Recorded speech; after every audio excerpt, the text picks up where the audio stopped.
So let us start with next question. All of you need to pay attention here.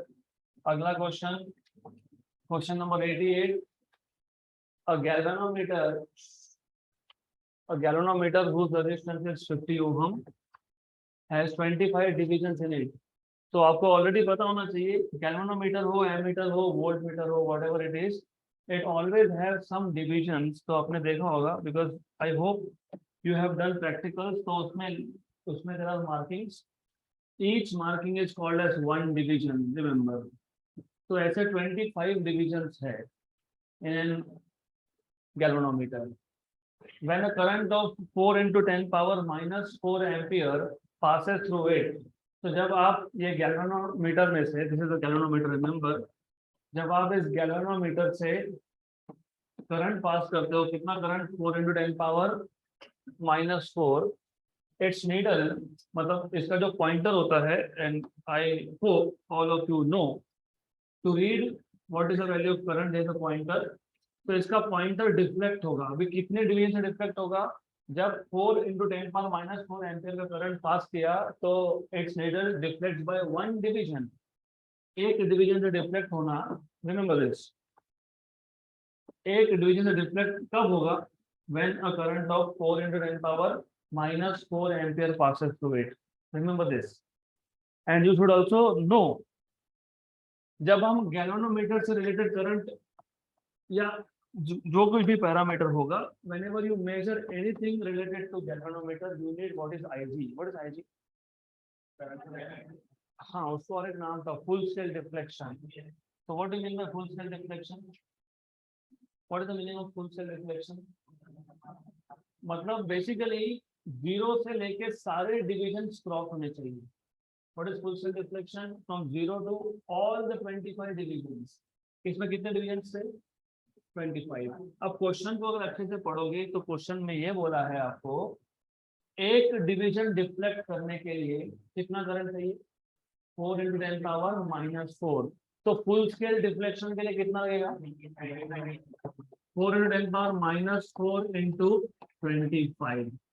So that is the difference between CET level questions and JEE. यहाँ पे आपको IG बताया, लेकिन घुमा फिरा के बताया.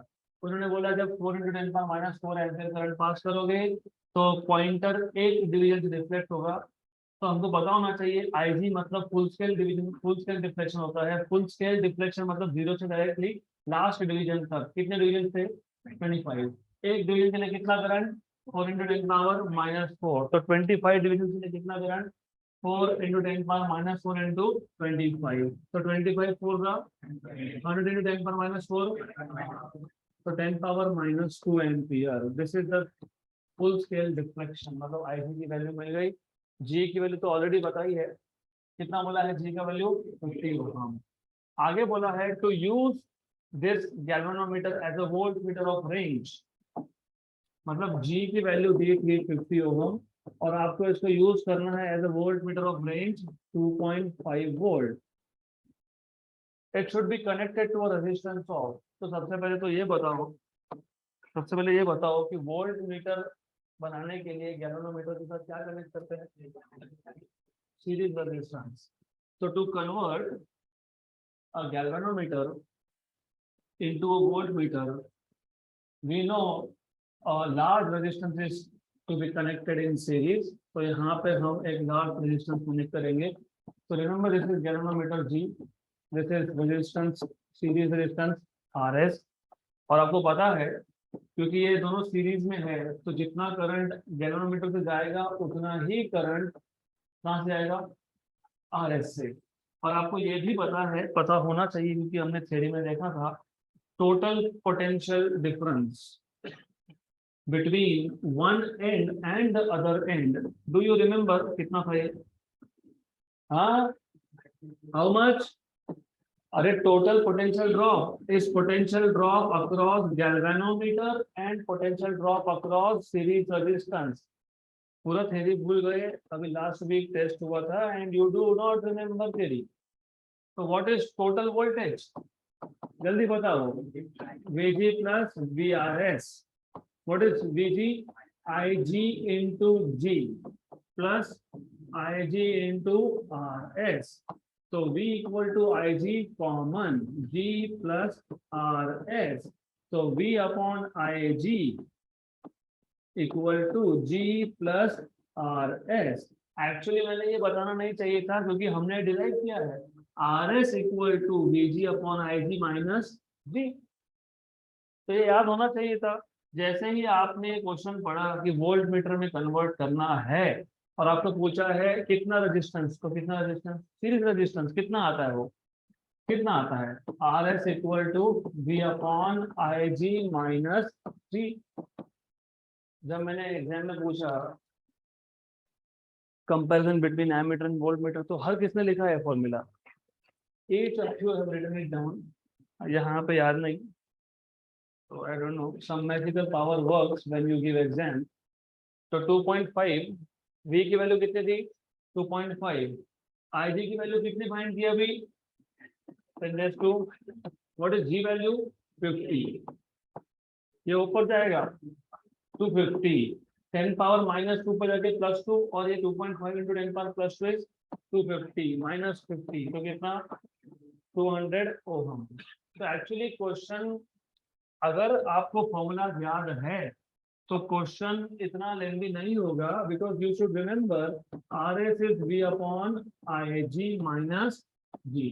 फिर वी था 2.5, आई जी था 4 into 10 पावर -4 into 25, जी की वैल्यू थी 50, ये है 1 ज़ा, ये है 10 ज़ा, 10 पावर -4 + 1 10 पावर -3, ऊपर गया तो 10 पावर +3 मतलब 1000, 1000/4 मतलब 250 -50, तो आंसर आ जाएगा 200। तो एक्चुअली आंसर इतना ही था, if you remember the concept तो इतना ही आंसर आएगा। तो 200 ओम होना चाहिए, है क्या, option number B done.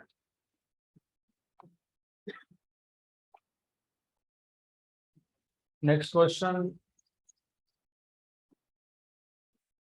in the circuit diagram the currents I1 equal to -0.3 ampere, I4 is 0.8 ampere, I5 is 0.4 ampere are flowing as shown.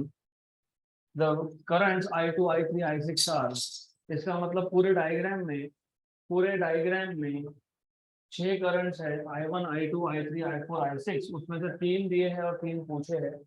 It is a very simple question, इसमें कोई formula नहीं लगता है, it is just that you need to know what is Kirchhoff's current law. Kirchhoff's current law मतलब Kirchhoff junction law पता होगा तो ये क्वेश्चन डायरेक्टली सॉल्व होगा। तो before we solve this question remember it is always better, ऐसे questions में ध्यान में रखना कि किसकी किसकी वैल्यू दी है, किसकी दी है I1 I4 and I5। I1 की वैल्यू कितनी है -0.3, उसके बाद I4 कितना दिया है 0.8, उसके बाद I5 what is I5 0.4 ampere, correct, yes. क्या पूछा है I2 I3 I6, I2 I3 I6 ये आपसे पूछा है, ये आपको फाइंड करना है। गुड, तो look at this diagram you will understand something. ये जो I5 करंट था ये P के पास गया, कोई जंक्शन है क्या यहाँ पे, if this is not a junction point, यहाँ से जो करंट जाएगा वो I5 ही होगा, मतलब I5 इक्वल टू, तो I5 इक्वल टू I6, ये तो क्लियर हो गया। I6 की वैल्यू कितनी आनी चाहिए 0.4, तो 0.4 इन 3 में से हो सकता है B नहीं आएगा, क्योंकि आपको पूछा है I2 I3 I6, तो उसमें से I6 की वैल्यू तो यू हैव नाउ 0.4, तो ये आ गया 0.4, मतलब ये तो हो गया। Then what do you notice here, look, पहले तो यहाँ पे अच्छे से एरो हेड्स पे ध्यान दो, because if you understand arrow heads, ये I4 करंट आया, ये जंक्शन था, इसके 2 पार्ट्स हुए, एक हुआ I5 एक हुआ I3, तो ये जंक्शन पॉइंट था, ऐसे जंक्शन पॉइंट, यहाँ पे I4 will split into I3 and I5, तो इक्वेशन क्या बनेगा, what is equal to what plus what, I4 equal to I5 plus I3। हमको क्या क्या फाइंड करना है, I3 फाइंड करना है, यहाँ से I3 मिल जाएगा, I3 will be I4 minus I5. I3 कितना दिया है, सॉरी I4 ना, I4 कितना है, I5 कितना मिला अभी 0. तो कितना आ गया 0.4, मतलब 0.4 0.4 डन, खत्म, ऑप्शन नंबर ए, राइट। अगर आपको I2 वेरीफाई करना है तो वो सिर्फ खुद के सेटिस्फैक्शन के लिए, otherwise there is no need, फिर भी कर लो। I2 कैसे आएगा, क्योंकि I3 ये अगर दिख रहा होगा I3 plus I6, I2 plus I1, क्योंकि जंक्शन पॉइंट है at junction Q, what is Kirchhoff's current law? What is Kirchhoff's current law? Currents entering the junction equal to current leaving the junction. Which are the currents entering the junction? I6 and so I3 plus I6 equal to I1 and I2. I1 plus I2. क्या find करना था हमको, I2 find करना है ना, तो I2 will be I3 plus I6 minus I1. What is I3 value? अभी find किया आपने 0.4. What is I6 value? 0.4. What is I1 value दिया है माइनस, तो minus of minus 0.8 plus 0.3, 1.1 ampere. So you see it is 1.1 ampere, option number A. Done. Next question. तो सबका ध्यान यहाँ पे, quick. Next question. For the circuit shown with R1 R2 values, R1 की value जहां जहां पे R1 लिखा है इट इज 1 ओहम, जहां R2 लिखा है there is no R2 here, तो R1 तो ये बचा हुआ R2 ही होगा, नो अदर ऑप्शन। R2 की वैल्यू दी है 2 ohm, E1 is 2 volt, E2 and E3 are 4 volt. The potential difference between points A and B, so you have 2 points A and B, इन दोनों में पोटेंशियल डिफरेंस पूछा है, EMF नहीं पूछा है, पोटेंशियल डिफरेंस पूछा है, मतलब टर्मिनल पोटेंशियल डिफरेंस पूछा है। तो रिमेंबर, सबसे पहला काम होता है टू आइडेंटिफाई ये जो 3 सेल है, there are 3 cells in total, तो first thing is that you need to identify कि जो 3 सेल है आर दे इन सीरीज और are they in parallel, are they in series और are they in parallel, 3 cell है ना, E1 E2 E3 parallel में है, क्यों, क्योंकि all of them are connected between A and B। तो एक चीज याद रखना, जब ऐसा हो, जब तीनों सेल पैरेलल में हो, तो ये ए बी पॉइंट आप यहाँ दिखाओ, डजंट मैटर, यहाँ शो करो, डजंट मैटर, क्योंकि मैंने आपको बताया था पैरेलल में आप पॉइंट्स को इंटरचेंज कर सकते हो, पैरेलल में आप ब्रांचेस को इंटरचेंज कर सकते हो, एक ब्रांच को निकाल के वहां उसको लगा के यहाँ पे, डजंट मैटर। तो when you have parallel combination, ये जो ब्रांच होते हैं उसका लोकेशन, उसका पोजीशन इररिलेवेंट होता है। ये ब्रांच मैं यहाँ पे भी दिखा सकता हूँ, इसको वहां भी दिखा सकता हूँ, इसका मतलब इस पूरे लाइन पे, ऊपर की पूरे लाइन पे कहीं पे भी पोटेंशियल डिफरेंस पूछा होगा तो उसका फॉर्मूला बनेगा सेम, और वो फॉर्मूला होता है, it is simple, E1 by R1 plus E2 by R2 plus E3 by R3 plus En by Rn whole upon 1 upon R1 plus 1 upon R2 plus up to 1 upon Rn, right. तो हमारे पास in total यहाँ पे कितने cell है, 3, तो कितने term आएंगे, E1 by R1 plus E2 by R2 plus E3 by R3। तो रिमेंबर, क्योंकि यहाँ पे 3 है तो आएगा हमारे पास E1 by R1 plus E2 by R2 plus E3 by R3 upon 1 upon R1 plus 1 upon R2 plus 1 upon R3। यहाँ तक क्लियर, 4 रुपये, तो ऊपर एक टर्म बढ़ जाता प्लस E4 by R4 और नीचे 1 by R4। ये R1 R2 R3 क्या है, दे आर इंटरनल रेजिस्टेंसेस। और रिमेंबर, यहाँ पे तो इंटरनल रेजिस्टेंस दिखाया नहीं, दिखाया गया, इसका मतलब नहीं दिखाया, तो ये और ये दोनों के दोनों किसके इंटरनल रेजिस्टेंस जैसे एक्ट हो रहे हैं, E1 के। तो रिमेंबर, ये तीनों कंपोनेंट जो थे ये थे सीरीज में, इसका मतलब ये R1 और ये R1 ये इंटरनल रेजिस्टेंस है किसका, E1 का, ये R2 इंटरनल रेजिस्टेंस किसका, और ये R1 और ये R1 इंटरनल रेजिस्टेंस किसका, E3 का। तो इसकी वैल्यू आएगी R1, और कितने हैं ये, कैपिटल R1 प्लस, अरे wait, R1 capital R1 are they in series, तो इन सीरीज मतलब कितना होगा, लेकिन ये 2R1 किसका इंटरनल रेजिस्टेंस ऐड करेगा, E1 का, तो ये कितना आया 2R1, इसका इंटरनल रेजिस्टेंस कितना आया R2, ये क्या है R3, ये कितना आएगा 2R1। यहाँ तक clear. What is the value of each R1 1 ohm, लिखा है वहां पे 1 ओहम, और R2 2, तो ये 2 into 1 मतलब कितना 2, ये कितना था, ये 2 ही था, 2 था ना, R2 is 2, look, R2 is 2, what will be this again 2, तो R1 R2 R3 इन सबकी वैल्यू क्या आ गई, कितनी आई 2, all the values are same, तो कैलकुलेशंस भी सिंप्लीफाई करते आने चाहिए, डिनोमिनेटर तीनों का क्या है सेम, तो डायरेक्टली क्या लिखूंगा 2, तो यहाँ पे भी क्या लिखूंगा 2, क्योंकि 1/2 प्लस 1/2 प्लस 1/2, हाँ 3 बार आएगा, वो 3 लिखेंगे हम, वेट वो 3 लिखना बाकी है। ऊपर क्या है E1 plus E2 plus E3, E1 plus E2 plus E3, और ये 1/2 प्लस 1/2 प्लस 1/2 कितनी बार था 3, तो ये क्या आया 3/2, cancel and cancel. E1 what is the value of E1, बोला है 2 वोल्ट, E2 E3 कितना है 4, तो 2 प्लस 4 प्लस 4, 2 प्लस 4 प्लस 4 मतलब 10 अपॉन 10/3 ऑप्शन में है क्या, चेक है, 10/3 मतलब कितना होता है 3.33, हो गया option number B done. Next question,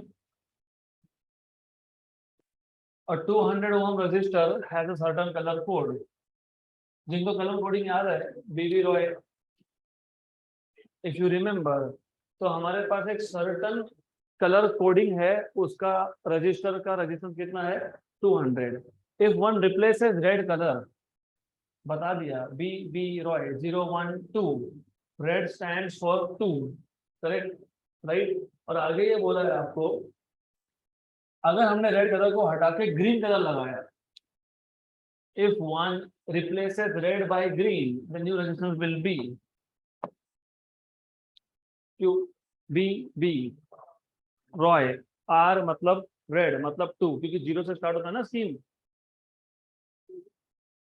if you remember the scheme you will understand कि यहाँ पे सॉल्व करने जैसा कुछ है ही नहीं,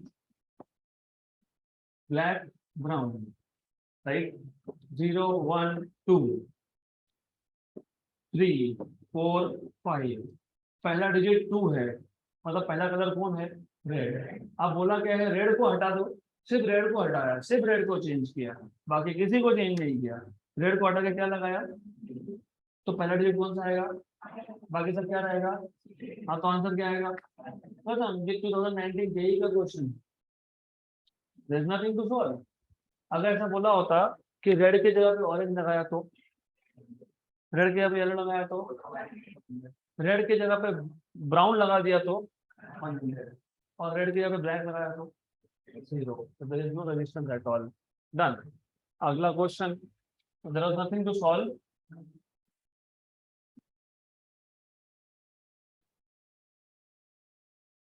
in the circuit shown a 4-wire potentiometer is made of a 400 centimeter long wire, 4-wire potentiometer, आपको याद है पोटेंशियोमीटर का लेंथ क्या था 2 to 10 meter long and it was divided into sections of 100 centimeter each।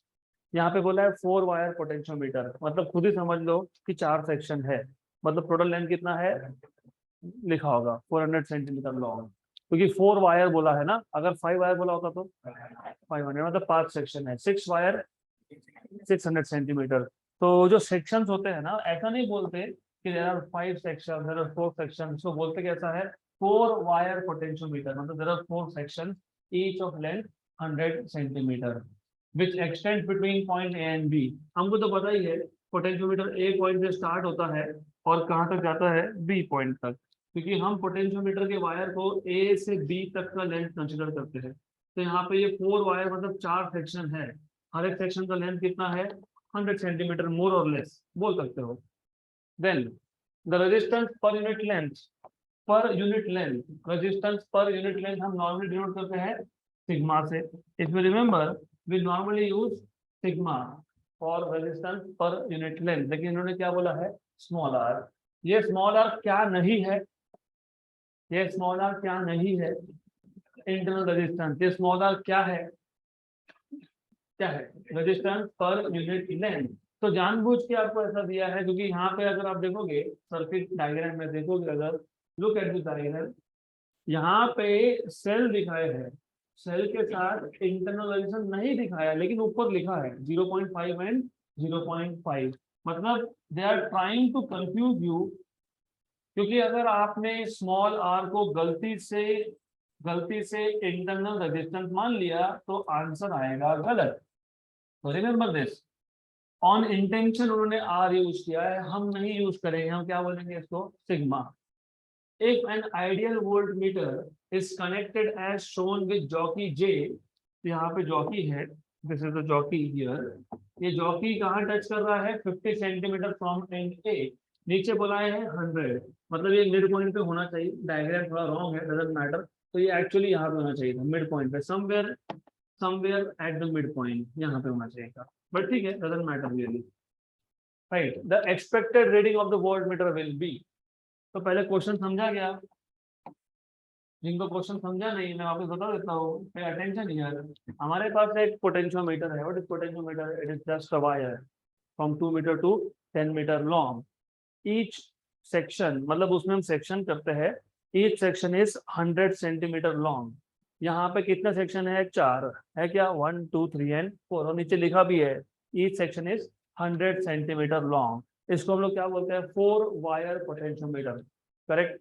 अब आगे क्या बोला है, आगे आपको बोला है कि इस वायर का, किसका, वायर का, लिखा है the resistance per unit length of potentiometer wire, potentiometer wire का रेजिस्टेंस पर यूनिट लेंथ, मतलब सिग्मा वैल्यू कितनी है, सिग्मा वैल्यू कितनी है, 0.01 ohm per centimetre. It is not ohm per metre, it is ohm per centimetre, correct.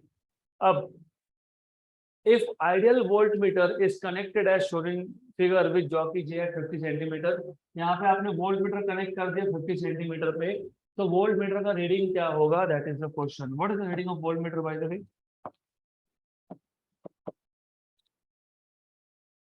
जागो जागो, volt meter का reading मतलब कौन, टर्मिनल पोटेंशियल डिफरेंस, मतलब क्या, I इंटू आर, करेक्ट। किसका आर,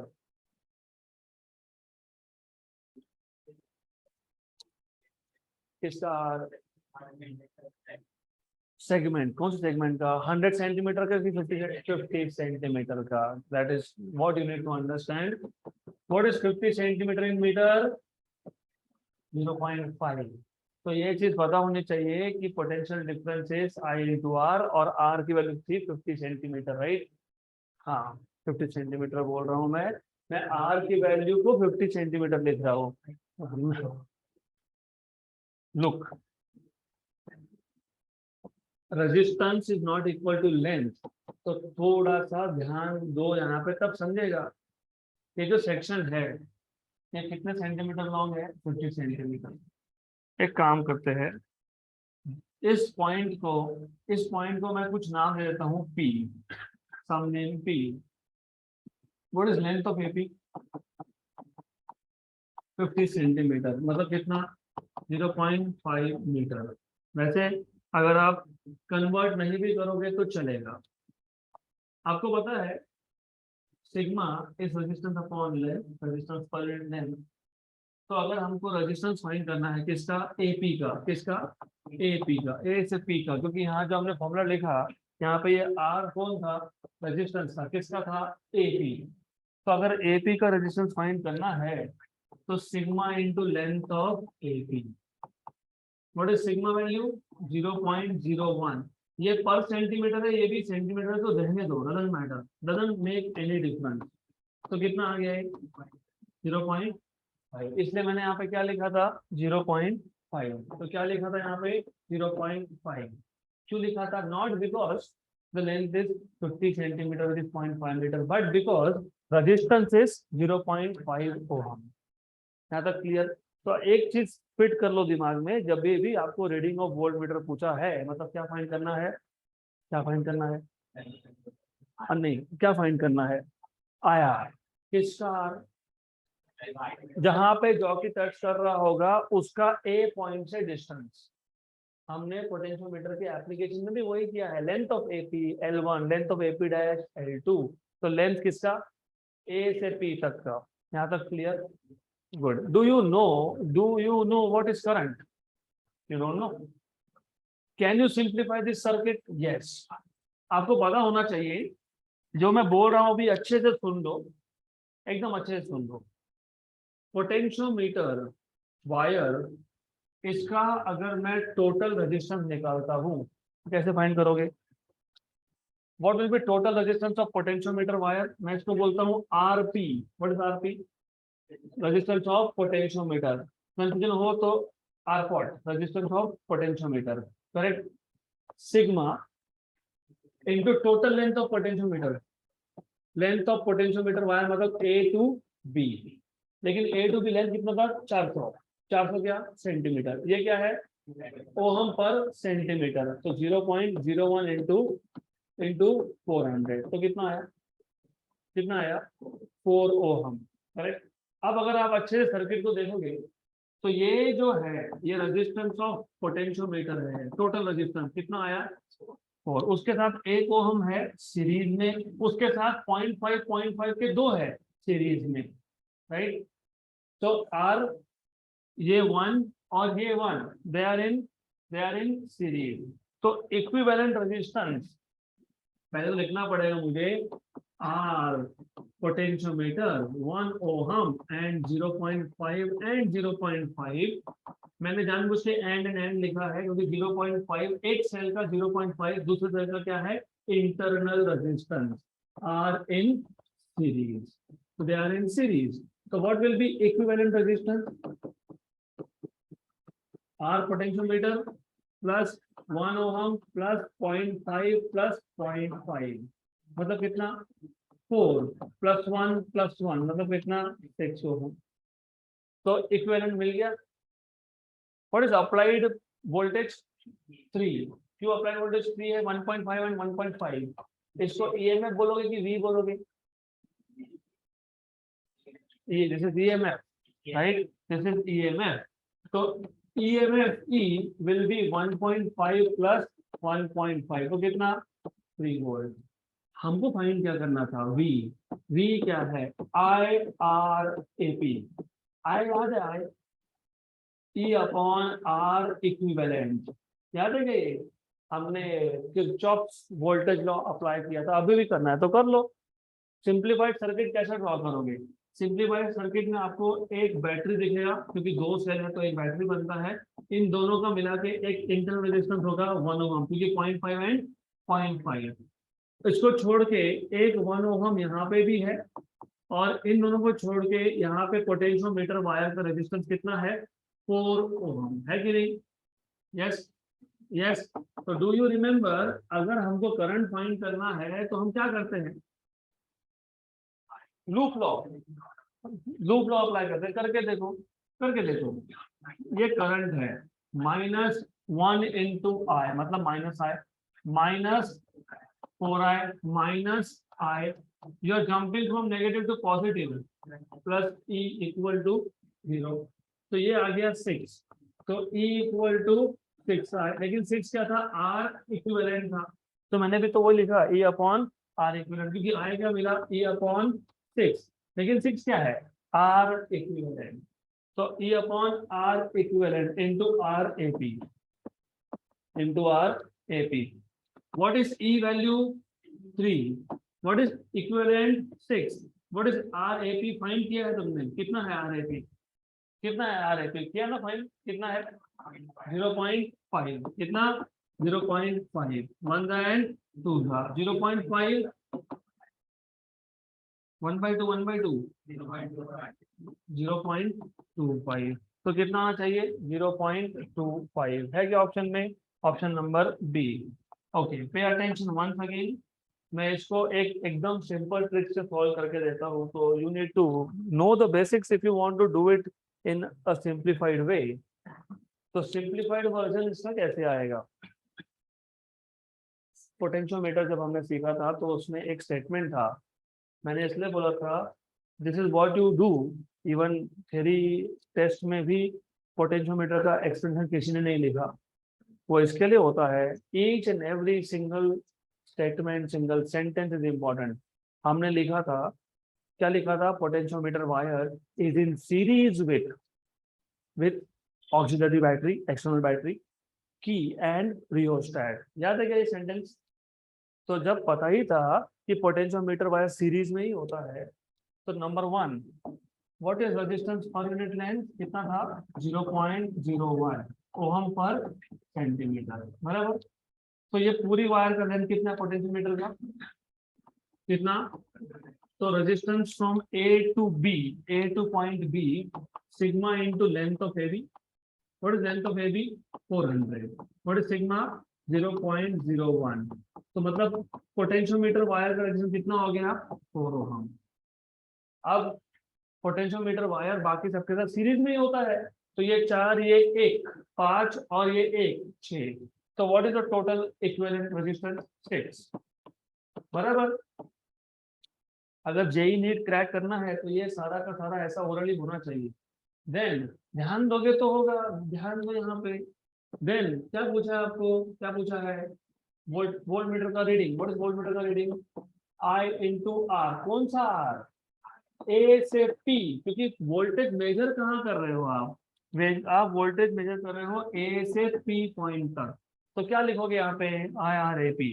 लेकिन do you remember Kirchhoff law, हम हमेशा यही लिखते हैं ई अपॉन आर इक्विवेलेंट, ये स्टैंडर्ड फॉर्मूला है करंट का, और आर ए पी अगर आपको याद होगा तो it is sigma into length of A P, correct. E की वैल्यू है 3, क्योंकि यहाँ पे 1.5 और 1.5 दो है, तो 3 हो गया, ये कितना था 6, सिग्मा की वैल्यू कितनी है 0.01, एल ए पी कितना है 15, करेक्ट, वन जा, दिस इज 0.5, 1/2 इज 0.5, या एक काम करो ना 1 and 25 हो गया, 0.01 into 25 is 0.25 खत्म, तो दिस इज बेटर ऑफ, ऐसा भी कर सकते हो, तो it is up to you, done. Next question, तो सबका ध्यान यहाँ पे, next question, it is not really difficult. In the figure shown, what is the current in ampere drawn from the battery, current drawn from the battery मतलब total current पूछा है, that's it। अगर आपको पूछा होता what is the current through some branch, तो total current नहीं, अगर आपको पूछा है what is the current drawn through battery मतलब क्या पूछा है, total current, उसमें आपको फिर वैल्यूज भी दी है, R1 की वैल्यू कितनी है 15, तो R1 की वैल्यू है 15 ओहम, देन R2 की वैल्यू है 10 ohm, R3 value is 20 ohm, R4 value is 5 ohm, R5 is 25 ohm, so R5 is 25 ohm and R6 is 30 ohm। 2019 का क्वेश्चन है, again it is a very simple question, extremely simple question, वही formula जो हमने अभी अभी use किया था, what is current in terms of EMF and equivalent resistance, अभी तो बताया, I equal to E upon R equivalent, what is R equivalent, look, ये 3 किसमें है सीरीज में, तो what is 20 plus 5 plus 25 50, तो ये सब ये तीनों मिला के आ जाएंगे 50 ओहम, फिर 50 और 10 किसमें है, तो पैरेलल में क्या होगा 50 into 10 upon 50 plus 10, 50 into 10 500 upon 50 plus 10 60, तो व्हाट इज व्हाट इज 500/60? 500/60 आया ना ये 25/3, correct, right.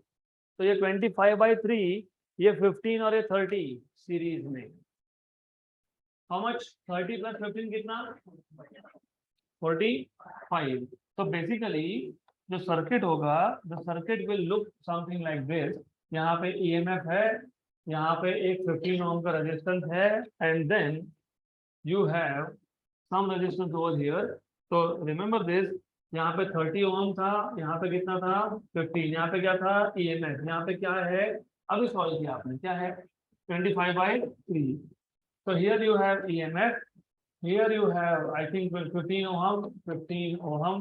Here you have how much? 30 ohm. And here you have 25/3. तो ये तीनों है किसमें? सीरीज में। तो फाइनल इक्विवेलेंट जब फाइंड करोगे 30 + 15, तो एक्चुअली 15 + 25/3 + 30 और 15 आ गया 45। So equivalent resistance will be 45 + 25/3, correct। 45 3 पता है कितना होता है? 135। 135 + 25 पता है कितना होता है? 160। 160/3। तो I क्या था? E/R equivalent. E कितना दिया है आपको? E कितना दिया है? 15। E is 15। 15/160/3 मतलब ये आ गया ऊपर, correct, right. How much is this? 45/160। What is 50/150? 1/3 मतलब 0.333। अरे 50/150, 50/150 इज 0.1/3 मतलब 0.333। तो व्हाट इज 45/160? 9 क्यों कर रहे हो? I don't understand. 50/150 1/3 बोला आपने। अगर नीचे का नंबर बढ़ेगा, वेट, डिनोमिनेटर बढ़ेगा, डिनोमिनेटर जब बढ़ता है तो नंबर छोटा होता है। मतलब अगर मैं 45 को अलग से लिखता हूँ और 1/160 लिखता हूँ, राइट। यहाँ ऐसा भी कर सकते हो, 45 को आप अप्रोक्सीमेटली 50 मान सकते हो। तो 50/160 इज लेस देन 0.33 से कम, मतलब 0.31 के आसपास। ऊपर से न्यूमरेटर भी 50 से कम है, तो आंसर डेफिनेटली 0.3 से छोटा है। 0.3 से छोटा आंसर आएगा। Oh okay, 9/32। I thought it is in fraction. फिर ठीक है, unnecessarily I am solving this. तो 9/32 आंसर आएगा। अभी करते बैठो 9/32 कैसे आया? 5 का टेबल पता होगा तो हो जाएगा। 5 9 का 5 32 का। पर अगर फ्रैक्शन में आंसर आता 0.27, what is table of 9? What is 9 3s are 27? What is 9 3.5s are 31.5? तो ये 1/3.5 है। 1/3.5 अभी तो बताया मैंने। 1/3 कितना? Quick quick quick. 1/4 कितना? 0.25। तो आपका आंसर 0.25 और 0.33 के बीच में आएगा, 0.27 आएगा आंसर, राइट। तो if you do it in fraction it will be रफली 0.27। ठीक है, कंफर्म कर ही लो। If you there are some blank spaces, उनको समझ में नहीं आ रहा है कि सही है कि गलत है। 0.28 डन।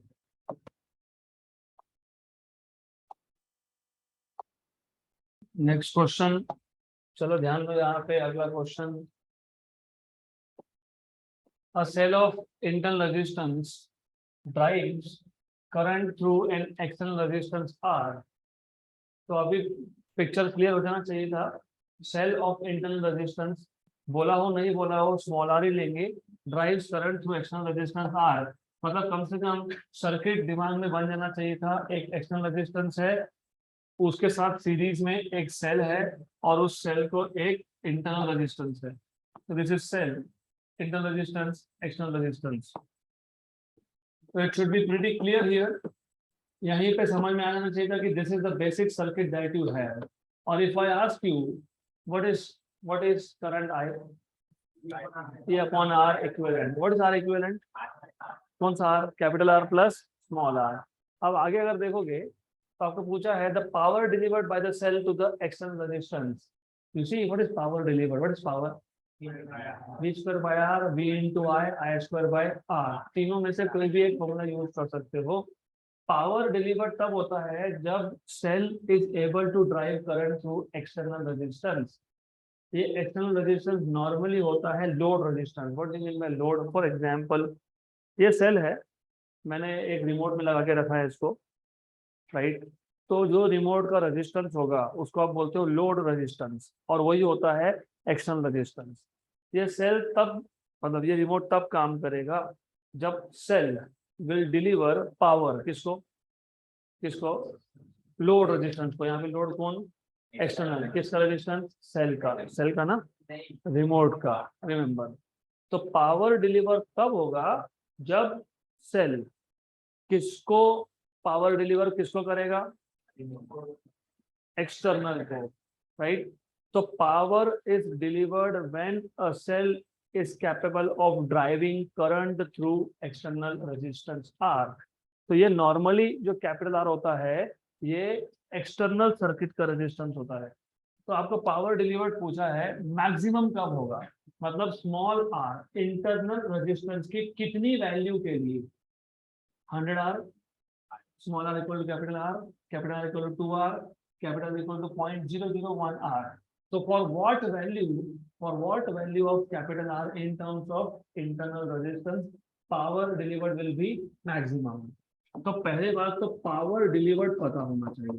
I स्क्वायर छोटा r की कैपिटल R, स्मॉल r की कैपिटल R, कैपिटल R की small r।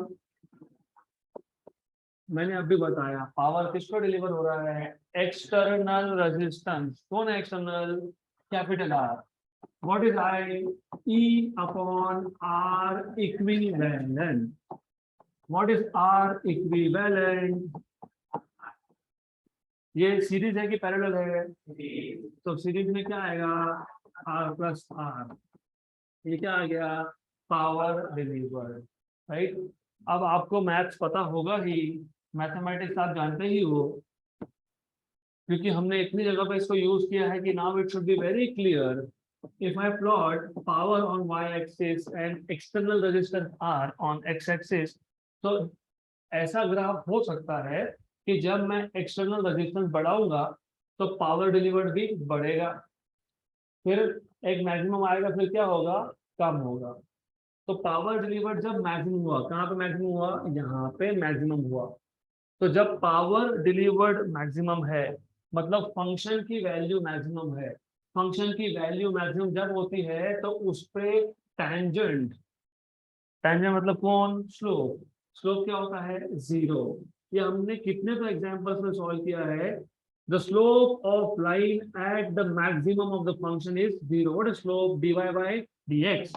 What is slope? dy by dx। dy y पे कौन है? पावर। x पे कौन है?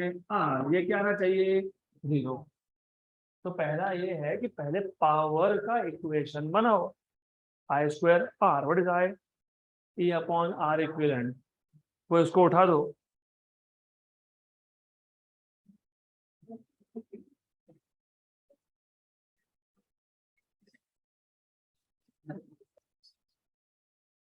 आर इक्विवेलेंट क्या है बताओ मेरे को यहाँ पे। ये इस सर्किट में what is R equivalent? What is R equivalent?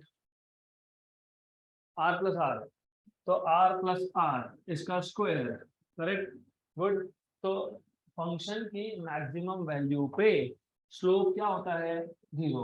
हम यहाँ पे y के यहाँ पे क्या प्लॉट कर रहे हैं? p। तो डिपेंडेंट वेरिएबल कौन है? p। x कौन था? इंडिपेंडेंट। तो यहाँ पे कौन है? r। तो dp by D are should be 0। तो dp बाई डी आर अगर 0 होना चाहिए तो सबसे पहले आपके पास p का इक्वेशन है क्या? Yes. What is P equation? E upon capital R plus small r का square into capital R equal to 0। Capital R को डेरिवेटिव के बाहर मत निकालना, क्योंकि आप derivative with respect to R ले रहे हो और जो वेरिएबल है उसी को बाहर निकाल रहे हो। अगर ऐसा कर रहे हो तो आपको मैथ्स नहीं आता। गुड। ये ई क्या है, कांस्टेंट है।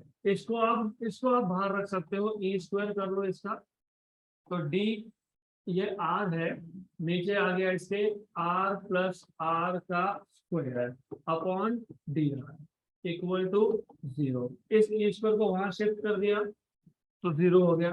मतलब क्या बचा, मतलब ये बचा। अब आपको पता होना चाहिए what is derivative of numerator upon denominator.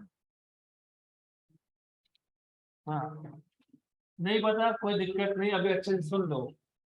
अगर आपके पास न्यूमरेटर अपॉन डिनोमिनेटर का फॉर्म हो और उसका डेरिवेटिव चाहिए, तो listen look, all of you pay attention इधर, यहाँ ध्यान, सबका ध्यान यहाँ पे, जिनका मैथ्स है नहीं है सबका यहाँ पे। डिनोमिनेटर एज इट इज कौन था, आर प्लस आर का स्क्वायर एज इट इज, कुछ मत करो। Derivative of numerator minus numerator as it is derivative of denominator upon denominator का स्क्वायर। पहले से ही डिनोमिनेटर स्क्वायर्ड है उसका और एक स्क्वायर, वैसे कुछ फर्क नहीं पड़ता, कुछ फर्क नहीं पड़ता, क्योंकि अल्टीमेटली इसको उठा के वही देखना है। तो कितना आएगा 0। Then what is D R by D R 1, क्योंकि derivative of x with respect to x is 1, derivative of y with respect to y is 1, derivative of r with respect to r is also 1। इसका मतलब definitely ये तो 1 है और this is equal to 0। तो you know what is derivative of f of x raise to n। ये यहाँ पे f ऑफ r बोल देता हूँ, ये r का फंक्शन है। जिनको नहीं पता, जिनको ये नहीं पता डजंट मैटर, ध्यान दो। ये तो r था ही, मैंने सिर्फ इसको शिफ्ट कर दिया, इसको शिफ्ट कर दिया तो माइनस क्या हो जाएगा प्लस। किसका डेरिवेटिव चाहिए, याद रखना जो इंडेक्स है ना, index as it is into R plus R raise to index minus 1 into derivative of index छोड़ के बाकी सब, इंडेक्स छोड़ के बाकी सब कौन था, आर प्लस आर। वैसे इन दिस केस इसका डेरिवेटिव 1, इसका डेरिवेटिव 0। गुड, राइट, यहाँ तक क्लियर। तो क्या है ये, R plus R bracket square 2r into R plus R, 2 minus 1 is 1, ये और ये हो गया कैंसल, और वो तो वैसे भी क्या था 1। तो क्या आया, r plus small r equal to 2r। तो फिर स्मॉल r क्या आएगा, स्मॉल r क्या आएगा 2r minus r। What is 2r minus r, तो small r equal to capital R। Option number B done.